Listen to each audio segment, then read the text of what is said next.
Olá, aqui Pastor Hudson Paura, pastor da Primeira Igreja Batista em Figueira. Como você está? Nosso objetivo hoje é falarmos sobre a lição da Escola Bíblica Virtual e estamos já na quarta lição desse trimestre e vamos falar hoje sobre o assunto de deixa eu correr aqui, ouvindo as pessoas certas. Muitas vezes a gente tem a tendência de ouvir conselhos e, na verdade, os conselhos que a gente quer ouvir estão mais relacionados com aquilo que nós queremos fazer. Mas a gente nem sempre o que a gente quer fazer é exatamente o que é necessário fazer e que vai nos trazer um resultado razoável, favorável, ou que vai nos levar realmente aos acertos. Mas como a gente vem seguindo uma série de lições, e essas lições vêm falando sobre o retorno do povo de Israel após o exílio, o cativeiro babilônico, depois que Ciro então conquista a Babilônia, e Deus, através da sua vontade e propósito, faz um mover aonde leva o povo novamente a Jerusalém. E cabe aqui a gente lembrar que nem todas as pessoas que estavam na Babilônia, no cativeiro, elas estavam em situações difíceis, ou pobres, ou escravizadas. Algumas pessoas prosperaram. E com isso tiveram, nesse momento, mesmo que próximo à sua liberdade, elas tiveram algumas dificuldades em tomar as decisões, né, de voltar a sua terra de origem, a sua nação, e deixar para trás algumas coisas que havia sido conquistado, embora estivessem no cativeiro. Isso nos faz lembrar, muitas vezes, como nós estamos vivendo nesse mundo. Muitas vezes a gente está no mundo, ou as pessoas, vamos assim colocar, estão no mundo, estão cativas, são escravas do pecado, e são prósperas, estão vivendo situações favoráveis, são pessoas que estão conquistando diariamente seus sonhos, e que não se dão conta ou não se deparam com o fato de que a vida tem um fim, ou de que a gente tem uma responsabilidade após a morte. Então, só para fazer uma correlação com o nosso tempo, com o que estava acontecendo, para a gente ver que essas decisões são difíceis. Porque a gente pode pensar assim, poxa, como um povo que é cativo, é escravo, está numa nação estrangeira, escravizado por 70 anos, tem dúvida na hora de voltar para a sua nação? Aí está a resposta. Muitas vezes a gente não sabe que estamos, ou não perdemos a consciência da nossa condição diante de Deus, e, portanto, não fazemos nada para mudar. Mas os livros que você deverá ler na sua leitura diária, ou que você leu, ou que você poderá ler ainda, porque entenda uma coisa, o fato de a gente chegar no domingo e você não ter lido as lições, ou você não ter feito as leituras diárias, não te impede de você pegar e ler os textos durante a semana. Isso é bom. Olha, você vai ler o livro de Esdras, você vai ler o livro de Ageu, você vai ler o livro de Zacarias. Por exemplo, Esdras é o reformador da religião. Ele traz ao povo, lá ao regresso a Jerusalém, a memória, ou novamente a conhecer os estatutos, a Bíblia, a Torá, os profetas, a qual já haviam sido levantado em Israel, e o povo sendo orientado naquilo que é a vontade de Deus. Então ele é como restaurador, um reformador desse momento. Esdras e Neemias, para a gente lembrar um pouquinho a história, é aquele camarada que é o copeiro do rei Artaxerxes, que pede a ele a permissão para voltar à sua terra, Jerusalém, reconstruir os muros, para que consigam, então, voltar à nação, que o povo volte à nação em Jerusalém, nesse caso, né, a sua terra natal.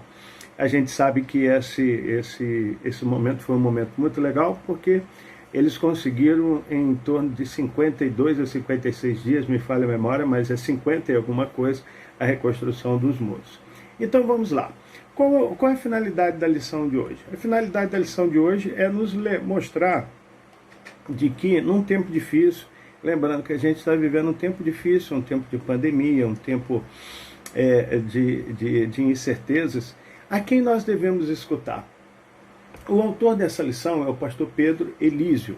Não o conheço, mas acredito que ele pelo que eu já dei uma lida na lição, ele vai ajudar a gente a entender esse momento de ouvir e conjecturar. Conjecturar é pensar, analisar e decidir sobre o que fazer nos momentos de decisões tão importantes da nossa vida. Ouvir as pessoas certas, no que ele fala aqui, é ouvir aqueles que têm a palavra de Deus no coração. Eu gosto muito do versículo que está em Salmo 119, verso 11, que diz assim: escondi a tua palavra no meu coração, para não pecar contra ti. Ou seja, o verso 12 diz assim: ensina-me, bendito és tu, Senhor, ensina-me os teus estatutos. Ou seja, nesse envolvimento com a palavra de Deus, nesse conhecimento, no discernimento dessa palavra, é que a gente vai ter a condição de avaliar as pessoas que estão ao nosso entorno e que podem nos ajudar muito nas decisões corretas da nossa vida. Ou seja, ele vai dizer assim, que a gente precisa conhecer o contexto. É sempre importante isso, a gente conhecer o contexto em que nós estamos vivendo. Qual é o seu momento? O que você vive? Qual é a decisão que você precisa tomar? O que você conquistou? O que você pretende conquistar? Como está a sua vida pessoal com Deus? Lógico que a gente vai conhecer a história, a gente precisa conhecer o conteúdo e o contexto histórico daquele momento, mas isso é só para ajudar a nortear as nossas atitudes, as nossas ações. Por exemplo, o povo de Israel, ele estava lá, cativeiro na Babilônia, durante 70 anos. O que esses 70 anos de cativeiro produziu na mente e no coração? Olha só, 70 anos dá pelo menos 2 gerações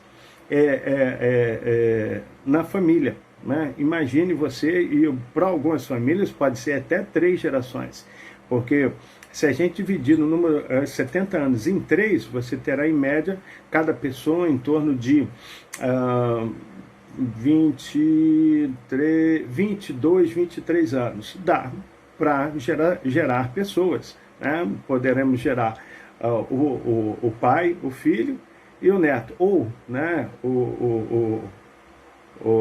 essas gerações, elas se confundem. Então, olha só, não se confunde não, se completam. O que nós podemos tirar daí? É praticamente uma existência muito grande e que define muitas coisas. Quantas pessoas morreram nessa época? Quantas pessoas deixaram o convívio com a família, o envolvimento com a cultura, o envolvimento com as práticas religiosas da Babilônia? Tudo isso vai trazer para o povo de Israel um estrago muito grande. E, lógico, né, com isso, levando ao povo de Israel a ter dificuldades. O livro de Ageu, lembra daquele um dos versículos mais conhecidos que diz, no livro de Ageu, é aquele assim: a glória da segunda casa será maior do que a primeira. Ou seja, aquilo que tinha acontecido anteriormente e que tinha dado um norte e dado ao povo uma religião, dado ao povo um Deus, ou um Deus e uma religião, dado ao povo uma cultura, agora tudo precisava ser revisto e reformado e numa perspectiva agora nova e de restauração. Então, a gente pensa no contexto agora, a quem nós devemos ouvir? Ele diz assim: quando pensamos sobre quem devemos ouvir, pode ser que, de forma imediata, tenhamos em mente uma orientação apresentada por Deus no momento da transfiguração. Ele fala aqui em Mateus 17, verso 5. Mas fato é que em meio às decisões e pressões do dia a dia, perdemos o foco e assim escutamos vozes que podem, nos levar ao erro. Ou seja, às vezes a gente está dentro de um contexto até que a gente julga ser um contexto legal. Mas a quem ouvir na hora da decisão? Imagino que para muitas situações é importante que a gente esteja vivendo a vontade de Deus. Gosto muito de lembrar que o próprio Jesus disse: quem quiser vir após mim tem que se negar a si mesmo. Tomar decisões demanda de uma autonegação. E quando a gente começa a ouvir, aí ele diz aqui no texto, ouvir voz, depois pega Mateus 17, o capítulo 17 de Mateus, que você vai entender o contexto, vai entender o que o autor quer nos falar. A gente vai perceber de que pessoas certas apresentam palavras de encorajamento. Mas por que eles apresentam essa palavra de encorajamento? Porque tem uma experiência, tem um conhecimento da vontade de Deus. Outra coisa também que é importante é que ouvir demanda também da disposição de obedecer.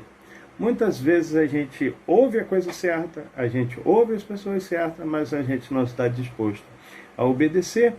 E isso é muito complicado. Por quê? Porque a gente compromete os resultados. E resultados só vêm realmente com trabalho. Eu gosto muito de frases, né? Gosto muito de ditados. E uma das frases que eu gosto e me faz lembrar nesse momento é de que sucesso só vem antes de trabalho no dicionário. Por quê? S vem antes de ter. Então, entenda uma coisa, para que a gente tenha sucesso em qualquer área da nossa vida, há uma necessidade de um empenho, de um trabalho, há a necessidade de uma disciplina, de uma obediência. No reino de Deus é a mesma coisa. Para que a gente possa implementar e lograr sucesso, demanda de trabalho, demanda de obediência e demanda de a gente ser o tempo todo ensinável. Outra coisa também, quando a gente, e aí parece redundância falar isso e parece ser muito simples dizer isso, mas quando a gente, ao ouvir as coisas que nós precisamos obedecer e não obedecemos, a gente terá consequência. Assim mesmo como tem consequência para as coisas boas, tem consequências para as coisas ruins. Ah, pastor, até isso eu não disse nada. De fato, só que a gente tenta meio que se esquivar desses resultados. Então, ou dessa realidade, melhor colocando. Então, para que a gente possa entender e possa realmente lograr sucesso, como eu disse, além de obedecer, além de trabalhar, além de a gente buscar o sucesso, a gente buscar as transformações da nossa vida, as mudanças das nossas vidas, nós temos que estar dispostos a agir em nosso favor e em favor de outras pessoas também. E como eu já falei para você, a gente tem o intuito de dar, já falamos em outros momentos, que o que a gente quer fazer com esse vídeo é dar a você um empurrãozinho para que você vá ler a lição. Outra coisa que o autor fala é de que ouvir exige compromisso e empenho. Já disse isso você em outras palavras, né? Os profetas estavam, está aqui dizendo, com o povo e a obra havia recomeçado e agora deveria ser concluída. Outra coisa também. Sabe uma coisa importante que a gente deveria lembrar agora, e eu vou lembrar você, a gente aprender a começar e concluir as coisas. Isso vai dar a gente a sensação de realização e a sensação de capacidade também. Então, aprenda isso. Mesmo planeje para você coisas pequenas, curtas, coisas médias e coisas a longo prazo. Essas coisas, esse método, esse planejamento vai levar você à execução delas. Então, comece e conclua aquilo que você começou. Então, alguma coisa para a gente pensar aqui. Duas coisas. Quem são as pessoas que nos cercam? Aonde o meio que você vive? Quem é as pessoas que você lida todos os dias? Quem é as pessoas da sua convivência? Isso diz muito a seu respeito. Quais as características que marcam a história da sua vida? De fracassos? De realizações? De trabalho? Temos que ter coragem para admitir isso. Outra coisa também, estamos dispostos a obedecer? Isso é algo que a gente não pode perder de vista. Obediência, e eu tenho dito na igreja, eu vou repetir agora aqui para você, para a gente finalizar aqui esse momento, Eu penso que Deus não quer que a gente acerte muito, ou não espera que a gente acerte muito porque somos imperfeitos, mas Ele quer que a gente obedeça. E uma vez que a gente obedece os seus desígnios, a gente começa a acertar mais. Então, que a lição de hoje possa trazer a você numa reflexão. Lógico, né? É preciso que você leia, é preciso que você estude, é preciso que você gaste um tempo na leitura dos trechos. Não são longos, são trechos que você vai ler com facilidade. Procure ouvir o áudio que a gente passa para você. Semana passada foi o Clóvis, né? É o áudio que a gente passa para você mais vezes, porque tem coisas, tem detalhes que a gente vai escapulir da gente e a gente não vai conseguir entender muito bem se a gente não voltar a esses detalhes. Que Deus te abençoe, que você possa ouvir as pessoas certas. E as pessoas certas pode ser você a influenciar pessoas a fazer a vontade de Deus naquele momento em que elas não sabem o que fazer. Que Deus te abençoe, bom estudo, e não abra mão de conhecer a vontade de Deus na sua vida.